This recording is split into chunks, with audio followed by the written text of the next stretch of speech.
মানুষ তার জীবনে শিক্ষা এবং প্রেম এই দুই লাভ করে তার মাতা, পিতা এবং গুরুর কাছ থেকে। কিন্তু মানুষ সবথেকে বেশি ভালোবাসে নিজের মাতাকে, কারণ মাতা খুব নির্মল চিত্তে ভালোবাসে, শান্ত মনে আমাদের অন্তরে শক্তির সঞ্চার করে থাকেন, আমাদের উৎসাহ দেন, বলশালী করে তোলেন। ব্যাপারটা কিন্তু এমন নয় যে আমরা নিজেদের বাবা বা গুরুকে ভালোবাসি না, তাদেরকেও আমরা অত্যন্ত ভালোবাসি, শুধু ওনাদের কঠোর ব্যবহার দেখলে আমরা একটু ভয় পেয়ে যাই। এবার ওনাদের এই কঠোর ব্যবহার আমাদের ভালো না লাগলেও অত্যন্ত আবশ্যক, কারণ মাতার থেকে আমরা যে শক্তি লাভ করি তা যেন নিয়ন্ত্রণ হারিয়ে বিধ্বংসী না হয়ে ওঠে, আমরা যেন কোনো কুপথে না চলে যাই, আমরা কখনো যেন দোষ না করে ফেলি। শুধু সেই জন্য পিতা এবং গুরু একটু কঠোর হয়ে ওঠেন, এবং ওনাদের এই কঠোর আচরণ ভবিষ্যতে গিয়ে আমরা অবশ্যই বুঝতে পারি। জীবনে কিছু বছর আমরা এগিয়ে যাই আর তারপর আমরা বুঝতে পারি যে বাবা এবং গুরু আমাদের যথেষ্ট ভালোবাসতেন, কিন্তু ওনাদের ভালোবাসার বহিঃপ্রকাশ আলাদা। প্রয়োজনীয় হলো এটা দেখার, এটা বোঝার যে শুরু থেকে আমাদের প্রতি ওনাদের আচরণ কেমন ছিল। ওনাদের কঠোর হওয়ার পেছনে ওনাদের ভালোবাসাটা বোঝার চেষ্টা করুন, ওনাদের চিন্তাটা বোঝার চেষ্টা করুন, ওনাদের পথপ্রদর্শনের আড়ালে আপনার ভবিষ্যতের জন্য যে পরিকল্পনা ওনারা করেছেন সেটা বোঝার চেষ্টা করুন। তখন আপনারা বুঝতে পারবেন ওনাদের ভালোবাসাকে। আপনার মনের মধ্যে আপনা থেকেই ওনাদের প্রতি সম্মান জেগে উঠবে। নিজের পিতা এবং নিজের গুরু এই দুজনের প্রতি কৃতজ্ঞতা প্রকাশ করুন আর আমার সাথে ভালোবেসে বলুন, রাধা রাধা। জীবন কিসের উপর নির্ভরশীল? ধনের ওপর, বৈভবের ওপর, নিঃশ্বাসের ওপর? না, এই জীবন নির্ভরশীল বিশ্বাসের ওপর। বিশ্বাস নিজের ওপর, বিশ্বাস আমাদের আপনজনের ওপর। কিন্তু যখন এই বিশ্বাস ভেঙে যায় তখন মানুষের মনও ভেঙে যায়, আর তারপর সে অন্য কিছু করতেই পারে না। তখন কি করা যেতে পারে? 3টে কাজ আছে যা আপনি করতে পারেন। প্রথম, ভালোবাসা। যাকে আপনি ভালোবাসেন, যারা আপনাকে ভালোবাসে, ভুল যারই হোক না কেন, তার কাছে ক্ষমা চাইতে কখনোই সংকোচ বোধ করবেন না। দ্বিতীয় হলো বিশ্বাস। যারা আপনাকে ভালোবাসেন, আপনাকে বিশ্বাস করেন, তাদের বিশ্বাস কখনো ভাঙবেন না। তৃতীয় হলো আশা। যারা আপনাকে ভালোবাসেন, আপনাকে বিশ্বাস করেন, তাদের আশা আপনার সাথে জড়িত, তাদের থেকে কখনো কিচ্ছু লুকোবেন না। এই 3টে কাজ করুন আর এই জীবন সুপ্রসন্ন হয়ে বলবে, রাধা রাধা। মানুষের জীবনে 2 ধরনের আবেগ থাকে যা চিরকাল তার সাথে বসবাস করে। প্রথম, স্বপ্ন। দ্বিতীয়, অজুহাত। মানুষ হাজার হাজার স্বপ্ন দেখতে পারে। আমাকে এই কাজ করতে হবে, আমাকে ওখানে ঘুরতে যেতে হবে, আমার জীবনে এই অসম্ভব কাজ বাস্তবায়িত করে দেখাতে হবে, আদি ইত্যাদি। এবার ঠিক যেমন স্বপ্ন দেখেন সেইভাবে অজুহাতও খুঁজে নিয়ে আসেন। আমি এই স্বপ্ন পূরণ করতে পারলাম না, কারণ আমাকে কেউ সাহায্যই করল না, কারণ আমি দুর্বল হয়ে পড়েছিলাম, কারণ আমার কাছে সময়ই ছিল না, আদি ইত্যাদি। এবার সাফল্য এবং অসফলতার মাঝখানে এই ধরনের সংঘর্ষ হতে থাকে। সাফল্য তখন লাভ করা সম্ভব যখন আপনার স্বপ্ন আপনার অজুহাতের থেকে অনেক বড় হয়, আর অসফলতা তখন পাবেন যখন আপনার অজুহাত আপনার স্বপ্নের থেকে অনেক বড় হয়। আপনি যদি সাফল্য লাভ করতে চান তাহলে চেষ্টা করতে থাকুন, পরিশ্রম করুন। যদি অসফল হন তাহলে ভয়ভীত হওয়ার কোনো প্রয়োজন নেই। নিজের ভুল বুঝুন, তাকে শুধরে নিন, আবার চেষ্টা করুন। কিন্তু যদি নিজের জীবনে অজুহাত নিয়ে আসেন তখন স্বপ্ন কখনো পূরণ হবে না। আসুন আমার সাথে ভালোবেসে বলুন, রাধা রাধা। ভয়ের সাথে আমরা সবাই পরিচিত, কষ্টও আমরা সবাই পেয়েছি। কখনো কখনো আমরা অসুস্থ হয়ে পড়ি, আর এমন সময় হলে মাতার মমতা, কখনো বাবার স্নেহ, কখনো বন্ধুদের পাশে থাকার অনুভূতি আমাদের রোগ নিরাময়ে সাহায্য করে। কখনো যদি আমরা নিরাশ হয়ে পড়ি, তখন যদি আমাদের কোনো আপনজন আমাদের দুটো ভালো কথা বলে তখন আমাদের মনোবল বেড়ে যায়। ঠিক তেমন সংসারের এই রঙ্গমঞ্চে যদি আপনি পীড়িত অনুভব করেন, কিছু শুভ কথা আলোচনা করুন, কিছু স্তুতি গান করুন, কিছু মুহূর্তের জন্য হলেও নিজের ইষ্টদেবের কথা স্মরণ করুন আর প্রার্থনা করুন। সাহস বাড়বে, শক্তিও বৃদ্ধি পাবে এবং সামনে এগিয়ে চলার পথও দেখতে পাবেন। তখন এই মন প্রসন্ন হয়ে বলবে, রাধা রাধা। কখনো কখনো অন্ধকারের সাথে লড়াই করার জন্য আমরা প্রদীপ জ্বালাই। এতে প্রথমে সলতে রাখি, তারপর তেল ঢালি, তারপর আগুন জেলে এটা প্রজ্বলিত করি। তারপর একটা সময় আসে যখন এই প্রদীপ নিভে যায়। কারণটা কি? কারণ কি এটা যে প্রদীপের প্রকাশমান হওয়ার ক্ষমতা সমাপ্ত হয়েছে? না, এই যে আগুন আমরা দেখতে পাচ্ছি, এই আগুনের জন্য যে শক্তির প্রয়োজন হয় তা আসে এই তেল থেকে। যদি এই তেল সমাপ্ত হয়ে যায় তাহলে এই প্রকাশ তাও সমাপ্ত হয়ে যায়। আর আমাদের জীবনে এই তেল হলো আমাদের কর্ম, আর এই আগুন আর এর দ্বারা উৎপন্ন হওয়া প্রকাশ আমাদের ভাগ্য। যত আমাদের কর্ম ক্ষীণ হতে থাকবে, আমাদের ভাগ্য সৌভাগ্য কোথাও না কোথাও লুপ্ত হয়ে যাবে। যে উজ্জ্বল ভবিষ্যৎ আমরা চাইছি তা কখনো লাভ করতে পারবো না যদি কর্ম না করি। ঠিক যেমন তেল ছাড়া অগ্নি উৎপন্ন হয় না, তেমনি কর্ম ছাড়া সৌভাগ্য হয় না। আর যেমন কর্ম তেমন ভাগ্য। তাই সবসময় কর্ম করতে থাকুন, কর্ম করা থামাবেন না। আর আমার সাথে ভালোবেসে বলুন, রাধা রাধা। জীবনে তিনটি বিষয় আছে, তিনটি বস্তু আছে, তারা যেন আপনাকে কখনো বশে না করে নিতে পারে। প্রথম হলো ধন। ধন যতক্ষণ আপনি ব্যবহার করতে থাকেন, যতক্ষণ তা আপনার কাজে আসছে, ততক্ষণ ঠিক আছে, এই ধন আপনার কাছে অমৃত। কিন্তু যখন এই ধন আপনাকে ব্যবহার করতে শুরু করে, বুঝে যাবেন যে আপনার পতনের সময় শুরু হয়েছে। দ্বিতীয় বিষয়, ফেলে আসা অতীত। যাই করুন, আপনি অতীত পাল্টাতে পারবেন না, আর এই সত্যিটা আপনিও জানেন। কিন্তু তাও এর বশবর্তী আমরা হয়ে পড়ি। আর যখন তাই হয়, তখন এই সংসারে আমরা যেখানেই যাই না কেন, যত বড়ই সুখ লাভ করি না কেন, সেই সব আমাদের কাছে তিক্ত বলে মনে হয়। তৃতীয় বিষয়, আপনার আশেপাশের মানুষ ভিন্ন ভিন্ন ধরনের মানুষ হয়, যাদের চিন্তা ভাবনা এবং দৃষ্টিভঙ্গি ভিন্ন ভিন্ন প্রকারের। যদি এদের বশবর্তী আপনি হয়ে পড়েন, তাহলে কেউ বলবে এটা করো, এটা ভালো। কেউ বলবে এটা করো না, ওটা করো, ওটা ভালো কাজ। কেউ বলবে এই দুটোই করো না, অন্য কিছু করো। এই কথাগুলিতে আপনি এতটাই জড়িয়ে পড়বেন যে আপনি লক্ষ্যভ্রষ্ট হয়ে পড়বেন। তাই এই তিন বিষয় থেকে সাবধানে থাকবেন। যদি কোনো কিছু বশ করতে হয়, তাহলে আপনাকে বশ করতে হবে আপনার আজকে, নিজের বর্তমানকে। এটা খুব প্রয়োজনীয়। এটা ভাববেন যে এই সময়ের সদ্ব্যবহার আমি কিভাবে করব, সময়কে শাসন কিভাবে করব, ওই কর্ম কিভাবে করব যাতে ভবিষ্যতে কখনো আমার আফসোস না হয়, বরং এই সংসার আমাকে নিয়ে গর্ব করবে, সেই কর্ম করুন।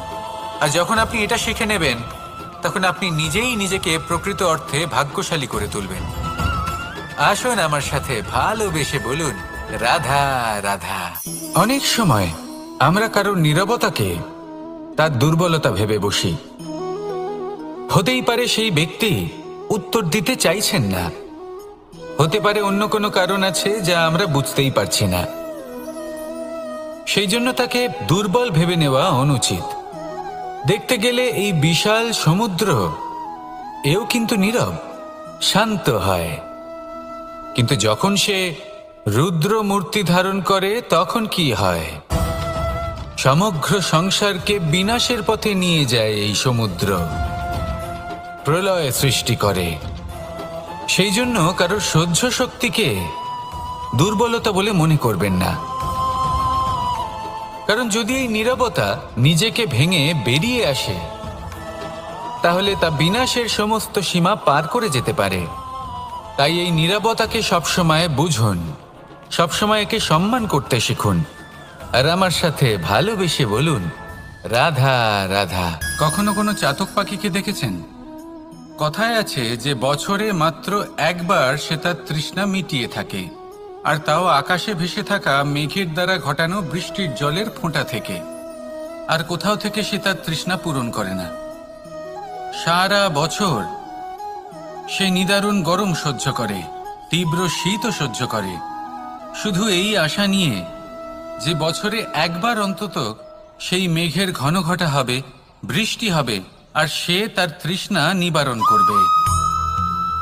এটা আসলে কি? এটা আসলে বিশ্বাস। সেই বিশ্বাস যে বছরে একবার সেই মেঘ আসবে তৃষ্ণা নিবারণ করতে। যেমন দেখুন, একটা সূর্যমুখী ফুল সারা রাত অন্ধকারের সাথে যুদ্ধ করে, কারণ তার বিশ্বাস যে ভোরবেলায় সূর্য তাকে অবশ্যই দর্শন দেবেন। সেটাও বিশ্বাস ছিল যার উপর ভরসা করে মনু একটা নৌকা নিয়ে বেরিয়ে পড়েছিলেন এবং সমস্ত সৃষ্টিকে প্রলয়ের হাত থেকে বাঁচিয়েছিলেন। সেটাও ছিল ভালোবাসার প্রতি বিশ্বাস যার উপর ভরসা করে বানর এবং ভাল্লুক সেনা নিয়ে শ্রীরাম আক্রমণ করেছিলেন সমস্ত বরদানপ্রাপ্ত অসুরগণ এবং রাক্ষসগণের লঙ্কায় এবং জয় লাভ করেছিলেন। এই বিশ্বাসই হলো এই বিশ্বের আশা। বিশ্বাস রাখুন যে আপনি হলেন সর্বশ্রেষ্ঠ এবং শুধুই নিজের কর্ম করতে থাকুন। এই বিশ্বাসের আশাই আপনাকে প্রতি মুহূর্তে বল প্রদান করবে। এ হলো আমার বিশ্বাস। আসুন আর আমার সাথে ভালোবেসে বলুন, রাধা রাধা। যোগাসন। যোগাসনে আসন অত্যন্ত গুরুত্বপূর্ণ। এবার আমি বলবো সবথেকে শ্রেষ্ঠ আসন কোনটি। আশ্বাস। নিজেকে আশ্বস্ত করতে থাকুন যে আমি আছি, সব ঠিক হবে, যা হচ্ছে ভালোর জন্য হচ্ছে। এই আশ্বাস আপনাকে জীবনে এমন ধন্যাত্মক বিশ্বাস দেবে যে আপনি বড় বড় সমস্যার সমাধান করতে পারবেন। এবার যদি কথা বলি সবথেকে কঠিন সময়ের, তাহলে সেটা হলো বিচ্ছেদের। যা মা সীতাকে সহ্য করতে হয়েছে শ্রীরামের জন্য, রাধা কৃষ্ণকেও সহ্য করতে হয়েছে। যে ব্যক্তি বিচ্ছেদের সময় সঠিক পথে চলে এসেছে সে জীবনে অনেক শ্রেষ্ঠ স্থানে অবশ্যই পৌঁছতে পারবে। এবার যদি কথা বলি সবথেকে জরুরি এবং গুরুত্বপূর্ণ সময়ের, তাহলে সেটা হলো সংযোগ। সকলকে সাহায্য করতে থাকুন। আপনি অন্যদের সাহায্য করে তাদের যত আনন্দ দিতে পারবেন ততটাই আনন্দ আপনারও জীবনে অবশ্যই আসবে। আসুন আর আমার সাথে ভালোবেসে বলুন, রাধা রাধা। সংসারে সকলে উঁচুতে উঠতে চায়, কেউ নত হতে চায় না। সবাই এটা মনে করে যে নত হওয়ার অর্থ হলো তাদের আত্মসম্মান এবং অহংবোধের বিরুদ্ধাচরণ করা। তাদের মনে হয় যে যদি আমরা নত হই সংসার আমাদের দুর্বল মনে করবে, তাদের শৌর্য এবং তাদের ব্যক্তিত্বের অপমান হবে। কিন্তু এটা কি সত্যি? প্রত্যেকবার নত হওয়ার অর্থ কি সম্মানহানি হওয়া? কখনোই নয়। আপনি নিজের জীবনকেই দেখে নিন। আপনার কোনো অমূল্য জিনিস যদি নিচে পড়ে যায় তাহলে তাকে কিভাবে তোলেন? সেই বস্তুকে তোলার জন্য আপনাকে নত হতেই হবে। আপনি বড়দের আশীর্বাদ কিভাবে লাভ করেন? আপনি নত হয়ে তবেই তাদের আশীর্বাদ লাভ করতে পারেন, তাই না? ভেবে দেখুন, আপনি একটা পথে হাঁটছেন, আপনি দেখতে চাইছেন যে আপনি সঠিক পথে হাঁটছেন কিনা, পায়ের নিচে কাঁটা পড়ে আছে কিনা। কিভাবে দেখবেন? আপনাকে সেই মাথা নত করেই দেখতে হবে। এর অর্থ কি? অর্থ খুব সহজ। প্রত্যেকবার নত হওয়া অনুচিত নয়, সেটা কোনোভাবেই সম্মানহানি নয়। পরিস্থিতি অনুসারে এবং যেখানে প্রয়োজন আপনি নত হতে শিখে গেলে আপনি অনেক কিছুই লাভ করতে পারবেন।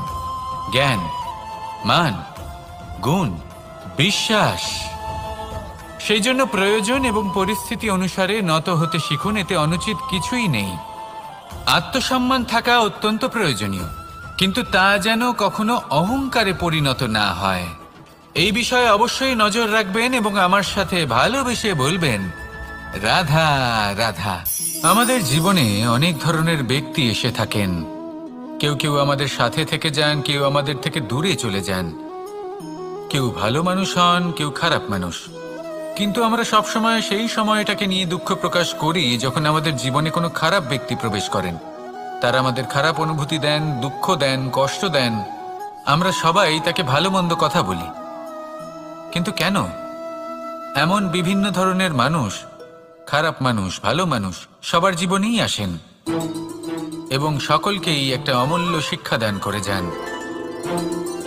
এবার আপনি নিজেই ভেবে দেখুন, জীবনে যখন প্রথমবার আপনি আগুন স্পর্শ করেছিলেন তখন আপনি একটা শিক্ষা লাভ করেছিলেন যে আমাকে আগুনের থেকে একটু দূরে থাকতে হবে।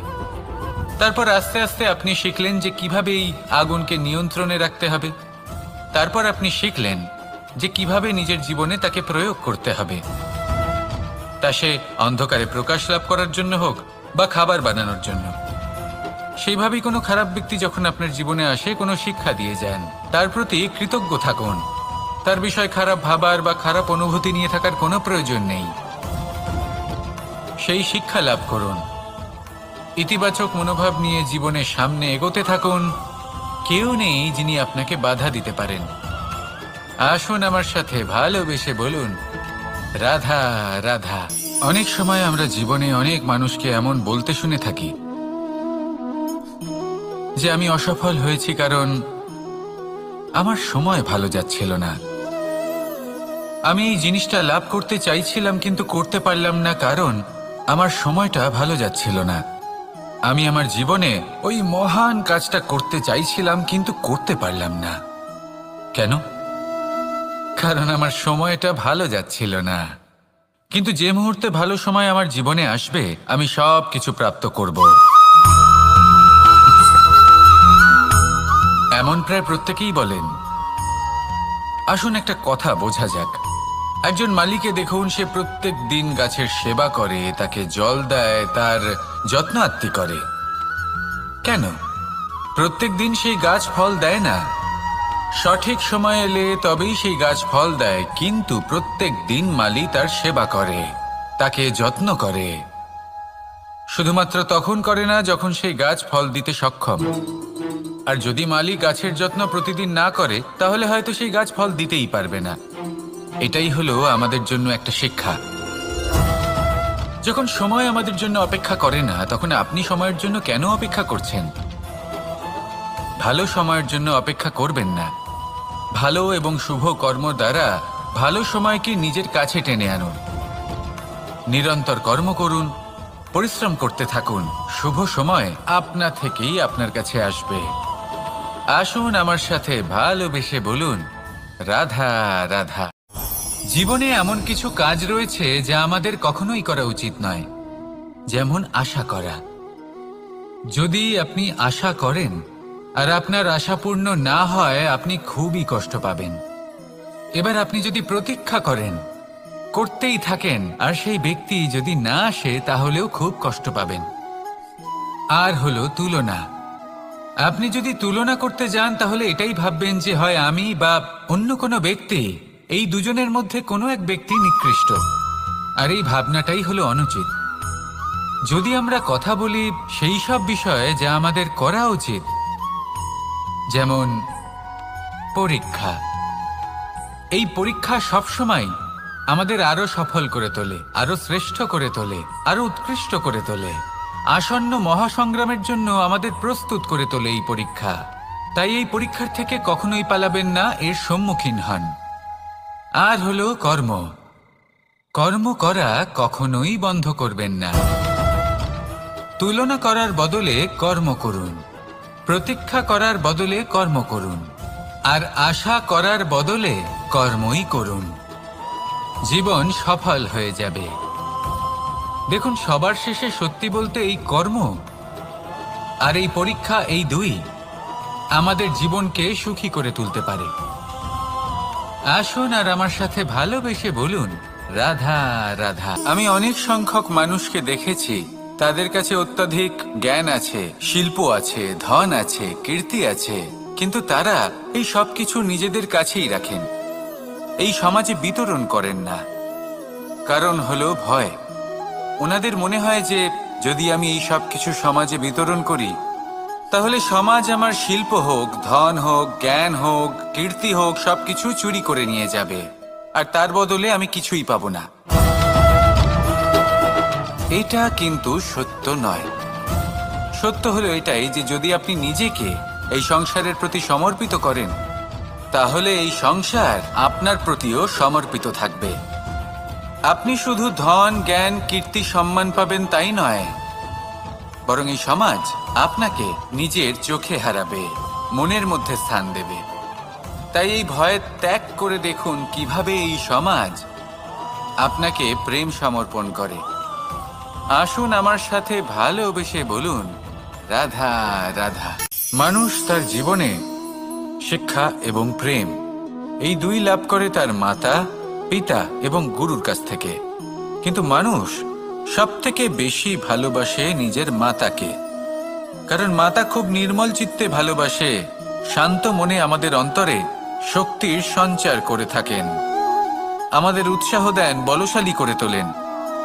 ব্যাপারটা কিন্তু এমন নয় যে আমরা নিজেদের বাবা বা গুরুকে ভালোবাসি না, তাদেরকেও আমরা অত্যন্ত ভালোবাসি, শুধু ওনাদের কঠোর ব্যবহার দেখলে আমরা একটু ভয় পেয়ে যাই।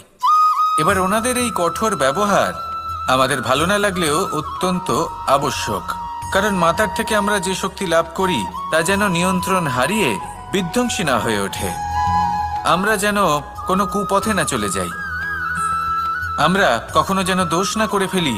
শুধু সেই জন্য পিতা এবং গুরু একটু কঠোর হয়ে ওঠেন, এবং ওনাদের এই কঠোর আচরণ ভবিষ্যতে গিয়ে আমরা অবশ্যই বুঝতে পারি। জীবনে কিছু বছর আমরা এগিয়ে যাই আর তারপর আমরা বুঝতে পারি যে বাবা এবং গুরু আমাদের যথেষ্ট ভালোবাসতেন, কিন্তু ওনাদের ভালোবাসার বহিঃপ্রকাশ আলাদা। প্রয়োজনীয় হলো এটা দেখার, এটা বোঝার যে শুরু থেকে আমাদের প্রতি ওনাদের আচরণ কেমন ছিল। ওনাদের কঠোর হওয়ার পেছনে ওনাদের ভালোবাসাটা বোঝার চেষ্টা করুন, ওনাদের চিন্তাটা বোঝার চেষ্টা করুন, ওনাদের পথপ্রদর্শনের আড়ালে আপনার ভবিষ্যতের জন্য যে পরিকল্পনা ওনারা করেছেন সেটা বোঝার চেষ্টা করুন। তখন আপনারা বুঝতে পারবেন ওনাদের ভালোবাসাকে। আপনার মনের মধ্যে আপনা থেকেই ওনাদের প্রতি সম্মান জেগে উঠবে।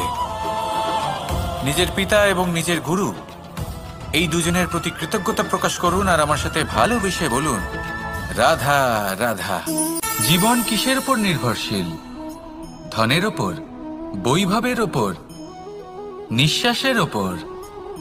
না, এই জীবন নির্ভরশীল বিশ্বাসের ওপর। বিশ্বাস নিজের ওপর, বিশ্বাস আমাদের আপনজনের ওপর।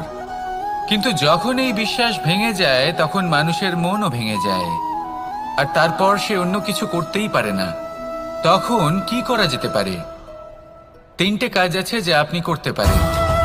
প্রথম, ভালোবাসা।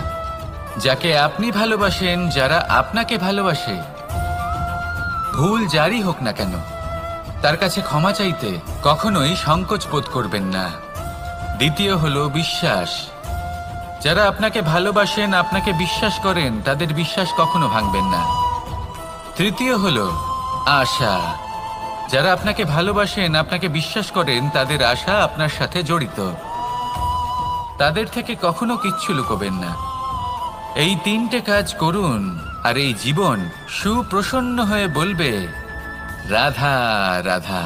মানুষের জীবনে 2 ধরনের আবেগ থাকে যা চিরকাল তার সাথে বসবাস করে। প্রথম, স্বপ্ন। দ্বিতীয়, অজুহাত। মানুষ হাজার হাজার স্বপ্ন দেখতে পারে। আমাকে এই কাজ করতে হবে, আমাকে ওখানে ঘুরতে যেতে হবে, আমায় জীবনে এই অসম্ভব কাজ বাস্তবায়িত করে দেখাতে হবে, আদি ইত্যাদি। এবার ঠিক যেমন স্বপ্ন দেখেন, সেইভাবে অজুহাতও খুঁজে নিয়ে আসেন। আমি এই স্বপ্ন পূরণ করতে পারলাম না, কারণ আমাকে কেউ সাহায্যই করল না, কারণ আমি দুর্বল হয়ে পড়েছিলাম, কারণ আমার কাছে সময়ই ছিল না, আদি ইত্যাদি। এবার সাফল্য এবং অসফলতার মাঝখানে এই ধরনের সংঘর্ষ হতে থাকে। সাফল্য তখন লাভ করা সম্ভব যখন আপনার স্বপ্ন আপনার অজুহাতের থেকে অনেক বড় হয়, আর অসফলতা তখন পাবেন যখন আপনার অজুহাত আপনার স্বপ্নের থেকে অনেক বড় হয়। আপনি যদি সাফল্য লাভ করতে চান, তাহলে চেষ্টা করতে থাকুন, পরিশ্রম করুন। যদি অসফল হন তাহলে ভয়ভীত হওয়ার কোনো প্রয়োজন নেই। নিজের ভুল বুঝুন, তাকে শুধরে নিন, আবার চেষ্টা করুন। কিন্তু যদি নিজের জীবনে অজুহাত নিয়ে আসেন, তখন স্বপ্ন কখনো পূরণ হবে না। আসুন আমার সাথে ভালোবেসে বলুন, রাধা রাধা। ভয়ের সাথে আমরা সবাই পরিচিত, কষ্টও আমরা সবাই পেয়েছি। কখনো কখনো আমরা অসুস্থ হয়ে পড়ি, আর এমন সময় হলে মাতার মমতা, কখনো বাবার স্নেহ, কখনো বন্ধুদের পাশে থাকার অনুভূতি আমাদের রোগ নিরাময়ে সাহায্য করে। কখনো যদি আমরা নিরাশ হয়ে পড়ি, তখন যদি আমাদের কোনো আপনজন আমাদের দুটো ভালো কথা বলে, তখন আমাদের মনোবল বেড়ে যায়। ঠিক তেমন সংসারের এই রঙ্গমঞ্চে যদি আপনি পীড়িত অনুভব করেন, কিছু শুভ কথা আলোচনা করুন, কিছু স্তুতি গান করুন, কিছু মুহূর্তের জন্য হলেও নিজের ইষ্টদেবের কথা স্মরণ করুন আর প্রার্থনা করুন। সাহস বাড়বে, শক্তিও বৃদ্ধি পাবে এবং সামনে এগিয়ে চলার পথও দেখতে পাবেন। তখন এই মন প্রসন্ন হয়ে বলবে, রাধা রাধা। কখনো কখনো অন্ধকারের সাথে লড়াই করার জন্য আমরা প্রদীপ জ্বালাই। এতে প্রথমে সলতে রাখি, তারপর তেল ঢালি, তারপর আগুন জেলে এটা প্রজ্বলিত করি। তারপর একটা সময় আসে যখন এই প্রদীপ নিভে যায়। কারণটা কি? কারণ কি এটা যে প্রদীপের প্রকাশমান হওয়ার ক্ষমতা সমাপ্ত হয়েছে? না, এই যে আগুন আমরা দেখতে পাচ্ছি, এই আগুনের জন্য যে শক্তির প্রয়োজন হয় তা আসে এই তেল থেকে।